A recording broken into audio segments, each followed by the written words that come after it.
صدر مملکت اور وزیر اعظم پاکستان نے کہا کہ جموں اور کشمیر کا مسئلہ حل ہونے تک جنوبی ایشیا میں امن ممکن نہیں۔ اقوام متحدہ پر یہ ذمہ داری عائد ہوتی ہے کہ وہ کشمیری عوام کے حق میں اپنا کردار ادا کرے۔ یوم سیاہ کشمیر کے موقع پر اپنے پیغام میں صدر مملکت آصف علی زرداری نے عالمی برادری بالخصوص اقوام متحدہ اور بین الاقوامی انسانی حقوق کی تنظیموں پر زور دیا کہ وہ بھارت کو مقبوضہ جموں اور کشمیر میں انسانی حقوق کی سنگین اور منظم خلاف ورزیوں پر جواب دہ ٹھہرائیں، بھارتی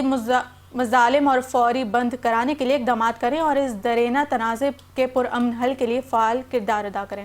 یوم سیاہ کشمیر کے موقع پر اپنے پیغام میں وزیر اعظم شہباز شریف نے کہا کہ جنوبی ایشیا میں دیرپا امن اور استحکام اس وقت تک ممکن نہیں جب تک جموں اور کشمیر کے تنازع کا منصفانہ اور پرامن